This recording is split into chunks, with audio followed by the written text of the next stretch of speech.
Bienvenue à bord du vaisseau Hypersensas.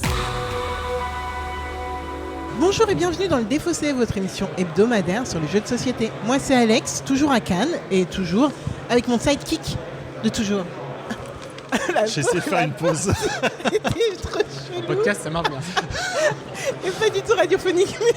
Mais Bonjour, bonjour Nef.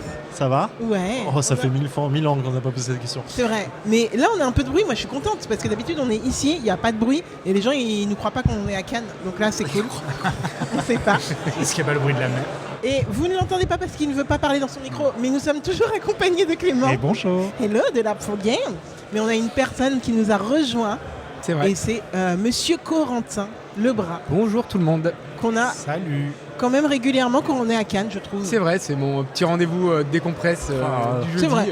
Et L'année t'as dernière, tout- tu nous as manqué sur le tag team. Et voilà. Ouais, c'est vrai. On c'est s'est vrai. fait rouler dessus par on ton s'est fait- co-auteur. on s'est tellement fait rouler dessus. C'est une machine Est-ce en qu'il même nous a temps, le manqué Richard. Il nous avait regardé en mode mais vous jouez de temps en temps ou comment ça se passe? Donc je sais pas si tu nous as manqué en vrai, parce que c'était vraiment... Ça aurait été un mauvais moment. Ah bah je sais pas, ton co-auteur a pas dû kiffer, mais nous on s'est amusés, c'était déjà ça. Si, en plus, il m'a fait un retour et il a bien aimé le moment. Pour le Ah coup. bon Oui, oui. Ah bah c'est rassurant. C'était marrant de rouler sur des gens, mais bon. De quoi tu viens nous parler aujourd'hui?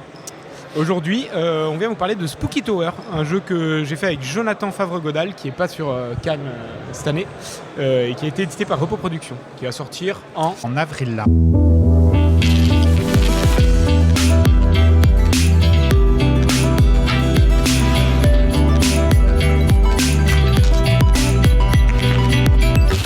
Pour ceux qui ne nous connaissent pas, qu'est-ce que le Défaussé? C'est une émission qui va se dérouler en 3 parties et dans laquelle nous allons avoir Clément et Corentin qui vont nous parler de Spooky Tower, comment on y joue, des petites peut-être recettes d'édition, je ne sais pas, on verra. On peut. Et surtout, dans une deuxième partie, nous allons y jouer, nous allons essayer de battre Clément. C'est notre objectif. Corentin, tu peux Ah, gagner, mais mais Clément, c'est surtout moi, c'est sûr que vous allez me battre. Il n'y a aucun doute là-dessus en fait. ah, on va voir ça, on va voir ça. Clément, en tout cas, is going down. En tout cas, et nous allons revenir. on dirait que j'ai un truc contre Clément, mais c'est faux. J'adore Mais Clément. oui, là, J'adore Clément. on m'a invité, je pensais que j'allais passer un bon moment. Arrête, Mais, t'as dit que après, tu rigolais. Qui aime Moi, bien j'ai des châtie photos- bien. Hein. J'ai des photos de toi en train de rire avec nous, donc c'est ok. Non, je passe un bon moment. Et nous allons revenir dans une troisième partie pour débriefer et voir comment ça s'est passé. Est-ce que vous êtes prêts, messieurs? Tout à fait. On est prêt. Est-ce que, comme ça, on évacue on a fait une partie de la fiche wiki, mais est-ce qu'on peut faire la suite de la présentation? Donc, pour qui? Quel âge? Chez qui? Parce que je ne sais pas si on a dit chez qui. Je l'ai dit, Mais je crois, bon. mais Ok. peut-être Ouais. très rapidement. On va Ok, rappeler. bon, on va redire. Tu fais? Je fais. Allez. Donc le jeu sort chez Repos Productions.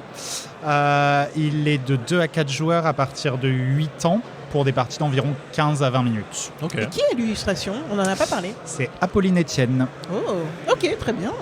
Très bien, très bien. J'adore les styles, en tout cas, pour le moment de la cover. Donc, Ouais, c'est ça a assez- été un travail en édition du coup qui était important parce qu'on est passé par plusieurs thèmes. Il y a eu plusieurs thèmes dans le jeu et on s'est arrêté à un moment donné là-dessus où tout le monde était à peu près d'accord. Ça donnait une couleur au jeu, on comprenait que c'était un jeu familial et pas un jeu enfant, que c'était pas un jeu abstrait. Ah, c'est ce mais que j'allais demander. ouais, Familial, du coup. ouais, c'est plutôt Ok. familial. Enfin, Oui, moi, c'est très familial, oui, oui. Et là, on est parti sur un thème horrifique gentillet. Ouais, c'est un peu ça, ouais. Ils sont Gasper, tout quoi. mignons, Ok. c'est vraiment un thème fantôme, Ouais, c'est ça. mais les fantômes sont trop choupis. Enfin, c'est, ouais. On va Et prendre en quand tu dis- photo. les quand fins. tu dis plusieurs thèmes, c'est qu'on est passé par un truc genre jungle, Mon oui, le prototype machin, actuel de base avec Jonathan, on avait un prototype qui était très assez abstrait avec du jour-nuit sur les cartes recto verso et c'est tout, des paysages de jour et de nuit. D'accord. Et les points de victoire c'était des fleurs de lotus et c'est tout. Il n'y avait Ok, rien d'accord. d'autre quoi. Voilà. Et après, Et ensuite on est parti sur d'autres thématiques qu'on a explorées comme les gachapon, les petites boules japonaises où Ouais. on met 2 € et ça tombe et on gagne les trucs. Et finalement on a un peu déroulé les différents thèmes et on s'est arrêté sur celui-là.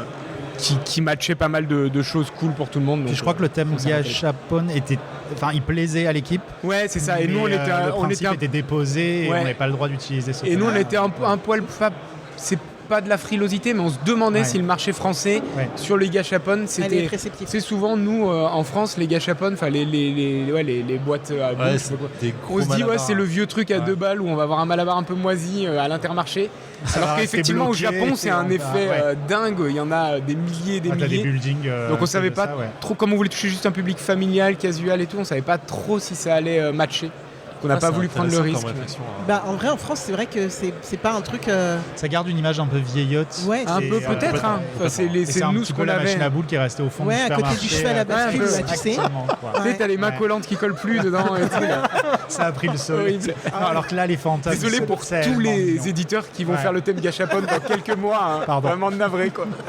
C'est le moment de refaire vivre le truc, ça se trouve. Ouais, cela dit, il y a peut-être un revival des gâchapon à faire. Mais sinon, Spooky Tower, du coup, de quoi ça parle et comment on y joue? Alors, dans Spooky Tower, on va incarner des personnes qui sont des chasseurs de fantômes, mais en fait qui vont essayer de prendre en photo les fantômes pour prouver que ça existe. Et ils vont se balader dans une ville. En fait, le jeu va incarner une ville avec plusieurs tas de cartes. Et le but, ça va être de prendre des photos des lieux pour voir si on a des fantômes ou non au moment où on va... Maintenant on le fait plus ça, mais tu sais quand avant on allait chez des gens pour développer les photos, ça n'existe plus ça. Mais... là on peut le voir en version peut-être un peu Polaroid. C'est ça un peu plus Polaroid. Donc on va avoir des cartes recto verso qu'on va récupérer devant nous et à un moment donné on va pouvoir les retourner et voir si sur notre photo développée il y a un fantôme ou pas. Parce que la photo a été prise avec un fantôme. Et donc le but global du jeu ça va être d'avoir un certain nombre de fantômes et la partie s'arrête immédiatement quand quelqu'un arrive à le faire. Il y a une victoire alternative aussi grâce à cette jolie tour AD qui est dans le jeu, où on va pouvoir récupérer des fragments de talismans. Parce que l'histoire, c'est vraiment les fantômes étaient enfermés dans l'horloge. L'horloge a été cassée, du coup tous les fantômes se sont échappés dans la ville. Donc du coup le plateau va constituer des 4 cartes qui sont un petit peu des bâtiments dans lesquels on va pouvoir aller chercher ces fantômes-là. Et soit on arrive à prendre en photo 5 fantômes, soit on arrive du coup à reconstituer l'amulette cassée pour refermer un petit peu le portail de l'horloge et du coup mettre fin à la partie et gagner la partie. Ok. Merci pour celle-là. Trop bien. Okay. Et du coup, comment on joue? Parce que c'est on lance des dés. Le principe, c'est qu'en fait, on va lancer 2 dés dans la tour, puisqu'on est sur une horloge qui sert de tour à dés. Le résultat des dés va nous indiquer... on va toujours avoir le choix. Ça sera soit d'aller visiter un bâtiment, soit, ici par exemple, j'ai un 5 et un 1. Donc je vais soit pouvoir aller visiter le bâtiment 5, soit le bâtiment 1, soit le bâtiment 6. À ce moment-là, je visite, je prends la première carte, je la stocke. Ou, autre action possible, j'ai déjà un 5, un 1 ou un 6 dans les bâtiments. Un ou plusieurs d'ailleurs. Un ou plusieurs, parce qu'après du coup les cartes, je peux les cumuler. Si j'ai 3-5 cumulés, je me dis, c'est le moment d'aller visiter ce bâtiment. Je prends mes 3-5 et là je les retourne. Et là je vois si derrière ces cartes, j'ai un fantôme ou pas, avec des actions qui vont un petit peu s'additionner et m'apporter des pouvoirs supplémentaires pour essayer de comboter, parce que je vais pouvoir aller chercher d'autres cartes, je vais pouvoir avoir des actions supplémentaires, je vais avoir des objets supplémentaires pour aller visiter un parc public, pour aller chercher des fantômes qui se sont aussi cachés à cet endroit-là. Il y a plein de petites actions qui sont un petit peu additionnelles, mais assez simples à voir par rapport à l'iconographie. Autour d'une Mika hyper simple qui est je sélectionne ma valeur, qui est soit un dé, soit l'autre, soit la somme. Ensuite, c'est je prends une carte de cette valeur, ou alors je retourne toutes les cartes qui sont devant moi de cette valeur. Et après, effectivement, plein de petites choses et de petites tactiques que tu peux mettre en place. J'ai rêvé au moment où on a lancé les dés, l'horloge a tourné. Ah bon? Oui, parce qu'il y a eu un petit... d'accord, ok. C'était pas volontaire. Ça aurait été volontaire, mais j'aurais trouvé ça tellement cool de me dire. Faut le faire. Faut le faire. C'est sûr que ça le fait en plus. Il y a moyen de le faire. Enfin, oui, bien sûr. Si c'est une mécanique de jeu, je pète un câble, c'est trop bien. Mais d'ailleurs, à quoi sert cette orientation de l'horloge? L'horloge va bouger à différents moments de la partie. On va avoir justement des actions qui vont faire en sorte que l'horloge se déplace. Et en fonction de là où elle va arriver, du coup, on va obtenir soit un fragment d'amulette, soit on va récupérer. Donc là, on a un symbole de patte. C'est un fantôme animal et les fantômes animaux vont pouvoir se déplacer entre les joueurs. Soit on va pouvoir récupérer une action qui est de relancer ses dés, parce qu'en fait, de base, on va pouvoir relancer ses dés si le jet ne nous plaît pas. Mais une fois qu'on l'a fait une fois, on ne peut plus le faire. Et donc du coup, on peut réactiver ça. Permet de récupérer la possibilité de les relancer. Et petit à petit, du coup, ça va tourner. Mais du coup, il y a aussi la carte que je vais prendre, il y a une horloge, mais du coup, si je la prends, ça va faire avancer, mais potentiellement, le coup d'après, c'est lui qui va jouer, ça va tomber sur une amulette et j'ai pas envie qu'il ait. Donc il y a aussi d'accord. un petit peu cette anticipation à regarder. Ok. Zéphirien, as-tu des questions supplémentaires? Non, c'est bon, je crois. Très bien. Est-ce qu'on est prêt à aller faire de l'urbex? Est-ce que c'est de C'est un l'urbex peu là l'urbex. Ouais. En vrai, ouais. C'est vrai, j'avoue. Let's go pour l'urbex dans la ville de Spooky Tower. Enfin, où il y a une Spooky Tower en tout cas. En tout cas, ouais. C'est dégradé, mais n'y croyez pas, je vous apprécie tout ça. Il y a eu des changements, je sais. Mais bon, c'est à refaire. Après, c'est pas vraiment C'est une personne sur 20. Si j'arrive à prendre tous les 11 au grave. moment où j'en fais un, c'est bon. Tu vois. Il collectionne les 5. Eh bien, bien sûr. Bien sûr, bien sûr. Ça va relancer ça. Ouais, la relance. Là, c'est bon. Et nous voilà de retour dans le défaussé après 19 minutes de Spooky Tower. Toujours en la bonne compagnie de Corentin Lambra, qui est donc l'un des deux auteurs sur ce jeu, et de Clément de Lab for Game, qui va nous accompagner encore un peu si je veux teaser les prochaines émissions. Je crois qu'on l'a bien dit. Je suis là, je reste. Reste. On est là 3 jours encore si tu veux. Zéphiriel, qu'as-tu pensé de Spooky Tower? C'est un petit jeu familial. Ça a bien marché avec moi, bien que je n'ai retourné qu'une seule carte de toute la partie. Ma stratégie n'a pas été payante. J'ai essayé de miser sur le 11 et clairement, ça n'a pas été le chiffre gagnant. Et pourtant, t'étais bien parti. Là, on t'a C'était vu très bien partir, parti. pleine balle. J'en ai quoi, 2 d'affilée, 3 d'affilée 3 d'affilée. En fait, t'as donné le rythme de la partie en vrai. Ouais. Parce que tu nous as tout de suite mis une pression, on s'est dit il faut qu'on joue assez court. Oui. Faut pas qu'on construise trop et donc on est allé un peu chercher les petits morceaux, des petits trucs. Tu nous as un peu déstabilisé. On a eu peur. Ça J'ai testé. Ça n'a pas duré longtemps. J'ai testé une strat. On a vu le je, vrai suis monté, je suis monté à 2 fantômes, 3 fantômes. Trois, et ouais, puis trois, j'ai ouais. perdu tout d'un coup. Mais en vrai, j'ai passé un bon moment. J'y rejouerai bien avec mes collègues de bureau en soir, en after work, tranquillement, quoi. Mais c'est clairement le cadre familial qui fait ça, quoi. Ça marche très très bien. Visuellement, c'est incroyable. Vraiment, les fantômes, je les kiffe très très fort. Il y en a des très très beaux, surtout le petit fantôme chat et chien, là, ils sont tellement mignons. Et moi, j'avais pas vu, je suis désolé de te couper, mais je trouve ça vraiment cool. J'avais pas vu l'effet Polaroid qui rend vraiment bien pour le coup. C'est vraiment ce qui rend tout. Clairement, je sais pas comment décrire ça. Il y a des films de fantômes qui rendent vraiment cet effet-là, et je trouve qu'on est vraiment très bien sur Parce qu'on n'est pas dans le cartoon niche. Oh non. Vraiment. Mais on n'est pas non plus dans le gorille dégueu, tu vois. Ouais, on est juste Ouais. à la bonne limite de c'est pas trop cartoon, mais Mais assez c'est pour que ce soit un mignon. peu et tu kiffes un peu, ouais. Ouais, clairement, ouais. Vraiment incroyable. Vraiment, sur cet aspect-là, c'est fou. Le rendu, il est bon. La tour AD, ça marche toujours aussi bien pour moi. En tout cas, c'est toujours un plaisir de lancer dans une tour AD. Et clairement, le choix est parfois cornélien de est-ce que c'est l'un des deux, la somme, est-ce que je relance ce truc, et ça marche super bien. Donc ça frappe là où il faut sur les petites sensations de jeu. Alex? J'ai passé un super moment aussi. Alors, je vais redire parce que vraiment le design m'a vendu le jeu déjà à la base avec la cover. Et quand on joue le jeu et qu'on voit directement les 3 animaux qui sont les seuls fantômes qu'on voit dès le début de la partie et qui sont là, enfin vraiment ça nous vend quelque chose. Il y a des aspects du jeu qu'on n'a pas trop fait. Je sais pas si quelqu'un l'a fait, mais je crois pas. Le jardin, on l'a pas vu. Moi, Ah oui, t'as mis une fois, j'ai ouais. pris la première. Ouais. Ouais. Ah ok. Donc il y a des aspects du jeu que je pense qu'il faut... on peut essayer de se dire, vas-y, là je ne fais faire que ça, ou essayer, c'est des dés, donc on peut se dire des choses et après il y a la réalité qui nous rattrape. Et notamment l'horloge avec les débris de talisman ou talisman, d'amulette. qui n'a pas été exploré par J'ai fait une fois qui aussi, que ce j'ai soit, un peu à tout part fait, moi. l'auteur, en effet, qui a essayé. J'ai essayé.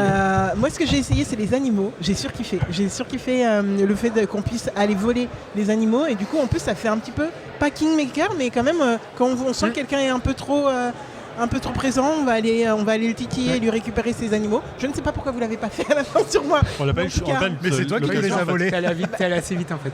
On n'a pas eu l'occasion de le faire, en Tu fait. les as volés un tour et le tour d'après t'as gagné en fait. Non, je crois. Non, il y a eu 2 Non, tours il y a eu au moins au moins derrière. 2 tours, ouais. Mais en fait, juste On on n'a n'avait pas pas eu les cartes l'occasion. pour Vous aviez les pas les bonnes, reprendre. Donc voilà, j'ai passé un très très bon moment. Par contre, en effet, je me vois pas y jouer avec ma famille pour le coup, parce que je pense que mes parents ils seront à la ramasse. Mes nièces peut-être à la rigueur. En fait, je trouve ça trop expert pour mes nièces. trop expert pour mes parents. Mais peut-être mes collègues, t'as peut-être raison. Là, le public, ça serait peut-être mes collègues pour le coup. En fait, il y a un petit côté mini-ville simple qui est agréable. Ouais. T'as pas quand envie j'ai vu d'aller l'installation, loin ouais. en mini-ville. Enfin, c'est un peu, un peu désuet Oui, maintenant, un peu je ça, trouve. oui. Mais du coup, je serais très curieuse de savoir quelle est la... Parce qu'on a dit familiale. Alors, j'ai bien compris que vous étiez sur la catégorie familiale, mais quel persona, on va dire, la meuf qui sort des trucs marketing, quel persona de joueuse vous visiez là? En fait, t'as ce truc de... le jeu est très simple. Enfin, très simple. Dans ses mécaniques, tu peux tout à fait jouer sans élaborer une stratégie vraiment forte. Tu lances tes 2 dés, il y a 2 valeurs qui s'affichent. Soit tu en prends une, soit tu prends l'autre. Éventuellement, tu prends la somme, mais même ça, si tu n'as pas envie de t'embêter, tu la prends pas. Et c'est tout à fait viable de prendre des petites valeurs parce qu'évidemment, elles rapportent... Enfin, elles rapportent moins que les grosses, mais tu vas les retourner plus souvent. On a vu avec les 11, hein, c'est compliqué à retourner au final. Donc tu peux un peu jouer sans avoir tous les aspects stratégiques. Mais par contre, c'est vrai que le jeu reste foisonnant dans ses possibilités. Enfin, quand je dis foisonnant... Oui, non, on pour un s'entend, jeu mais familial, en pour un effet, jeu oui, familial, quand même. Ouais. Effectivement, il y a l'amulette, tu peux prendre des fantômes normaux que tu vas stocker pour toujours, les fantômes animaux qui vont se balader, la relance, la gestion de la relance que tu dois faire et tout. Mais on pense d'ailleurs que c'est plein de petites choses qui, si tu les as pas en tête sur une première partie, c'est pas grave, ça dénature pas ta... Et puis c'est presque des fois la surprise Ouais, aussi de et ok, qu'est-ce que je peux retourner? Ta deuxième partie, j'ai ça. tu fais, ouais, c'est ça. Ta deuxième partie, tu fais ah oui, c'est vrai que les animaux on peut les voler. Bah attends, je vais plus faire attention parce que lui il a stocké les animaux et on n'est pas allé sur lui. Ah, c'est vrai que les talismans ça peut aller très vite si on joue horloge. Typiquement avec le 9, qui quand tu prends le 9, t'avances l'horloge direct. T'as pas besoin de le retourner. Ça on l'a pas trop joué parce qu'on jouait pas à l'horloge, mais il suffit que tu prennes 3-9 pour déjà avoir quasiment 2 morceaux de talisman en fait, et c'est 2 tiers de la victoire en fait. Donc ça peut aller vite. Ouais, du coup, j'aurais un petit problème sur le public avec qui jouer, mais moi je vois l'attrait rien qu'à y rejouer moi, avec en effet les choses qu'on n'a pas trop jouées. J'ai vu, à un moment, j'ai un peu grincé les dents quand Clément a avancé l'horloge et que le truc d'après c'était talisman et que tu as été à 2 talismans. Ouais. Enfin, c'était mon deuxième si je l'avais, j'ai pas réussi. Bah ouais.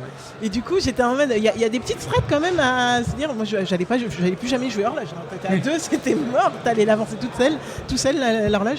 Et du coup, voilà, je pense qu'il y a des petites strates comme ça à mettre T'as peu d'interactions directes, si ce n'est quand tu voles les fantômes, mais du coup, t'as pas mal d'interactions sur ok, je vais lui prendre cette carte avant qu'il puisse la compléter, ou je vais pas avancer l'horloge parce que sinon je vais lui donner la possibilité de. Donc t'es dans de l'interaction semi-directe.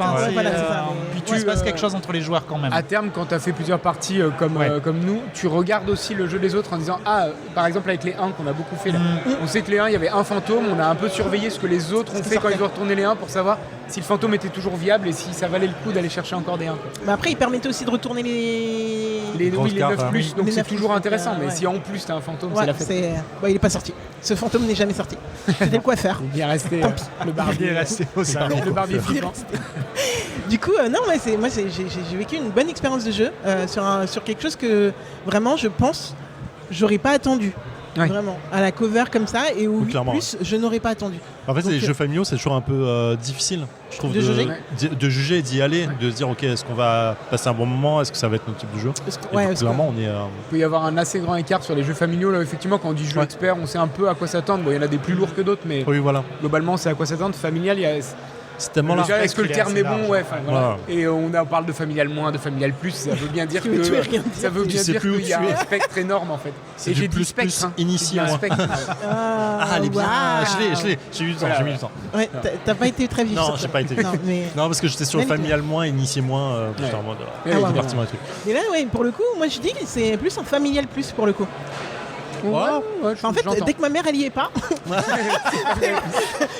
c'est familial plus. Tu vois. Et je sais que ma mère elle y sera pas là. Mais à tenter. Ok. Mais ouais, clairement. Bah merci beaucoup. Est-ce que vous, alors du Merci coup, à vous. est-ce que vous voulez revenir sur des aspects du jeu, des aspects de la partie? Non, sur les aspects de la partie, je pense qu'on a... Enfin, après, je sais pas si ça s'entend et tout, mais on a réussi à jouer sur justement plusieurs aspects, un peu moins les amulettes et tout, mais il y a vraiment des parties où une personne va rusher les amulettes et elle est très différente. En fait, même comme tu disais, même s'il n'y a pas d'interaction, ça va être très joueur dépendant parce que là où tu nous as pris les 11 dès le départ, nous on était en pression quoi. Un mec qui prend le 12 tour 1, c'est tendu quoi. Enfin, il a peut quasi pas y la moitié faire de la victoire grand-chose, possible, mais quoi. les 12 il n'y a que 3 cartes. Si on fait les 12, on va les prendre, on va pas les prendre des 6. Ouais, bien sûr. Pourtant les 6 c'est bien aussi. C'est plus difficile d'avoir ces cartes Mais si tu arrives à les retourner, en fait, tu t'assures Ouais, ça. Et donc, en une fait, quasi-victoire. T'as vraiment, même s'il n'y a pas d'interaction très directe, tu vas tout le temps regarder ce que les autres font parce que ça va à interagir sur ton choix à toi. Donc ça, c'est intéressant, un des trucs cool du jeu. Ah bah, Qui est là, un peu quand invisible, t'avais, mais qui- voilà, j'ai t'as- dit invisible. Tu t'es préparé Mais ou qui- Non, pas du tout. Ça vient comme ça, tu sais. Ça... C'est le génie, c'est comme ça. Quand t'avais tous tes 11, tu vois, j'ai eu la possibilité d'aller chercher un 11. La question s'est pas posée, j'y vais. Oui, tu vois, pareil, même même pas, pas, quand je te toi, vous laisse les la avez pris possibilité direct en que toi disant, que ok, t'y c'est ailles. Mais c'est déjà un niveau de jeu où on a fait déjà plusieurs parties. Sur une première Ouais. partie, tu te laisses un peu porter. Et du coup, j'entends le côté un peu je peux peut-être un peu perdu sur le foisonnement du truc. Ce qui t'empêche pas quand même de faire la partie, de gagner pour le coup. C'est là où on reconnaît un peu un jeu familial aussi, c'est que tout le monde s'y retrouve et on n'a pas quelqu'un de perdu, sauf si les règles sont trop compliquées, ça je suis d'accord. Non, sinon au niveau du dev, c'était agréable de bosser avec Repos Production, on en a parlé en rigolant un petit peu parce que j'ai déjà travaillé avec eux mais les jeux ont jamais abouti. C'était une époque que les moins de 20 ans peuvent pas connaître. Et donc c'était hyper agréable de bosser avec Repos Production parce qu'ils prennent le temps en fait. Ils veulent que le jeu soit prêt 1 an avant sa sortie presque. Donc tu as vraiment un travail en amont où on va travailler énormément et ensuite une fois que le jeu est finalisé en développement, je parle, effectivement il va y avoir le travail d'illustration et tout, mais on peut toujours continuer les tests, se dire ça c'est pas cool, sonder les boutiques, etc. Je sais pas après comment ça fonctionne à côté, mais voilà, il y a un côté un peu rassurant pour un joueur où tu sais que tu vas pouvoir relire les règles 1 fois, 2 fois, 3 fois, c'est pas tout le temps le cas. Il y a des fois où vous voulez relire les règles, par contre c'est parti en prod. Relisez si vous voulez. Compliqué. Donc là les règles, j'ai rien à redire sur les règles alors qu'il y a plein de jeux à moi où je pourrais dire des choses. Donc ça c'est assez cool. Et après c'est toujours pareil. On pourrait en parler pendant 1000 ans parce que c'est hyper intéressant, mais il faudrait faire un podcast entier. Vous l'avez fait un peu aussi avec 10388, mais de parler du développement et des relations auteur-éditeur, c'est toujours cool. Donc, je peux pas dire que tout est rose, mais c'était vraiment très cool avec Repos. Mais on a eu des échanges, des fois un peu tendu. Non, pas tant tendu, mais nous on pense que ça c'est cool. Nous on pense ça, ok, on va Comment on gère discuter. Quels sont vos arguments, quels sont les nôtres, et puis on avance parce qu'on veut faire un super jeu pour les joueurs avant tout en fait. Mais pourquoi 1 an d'avance sur les jeux ?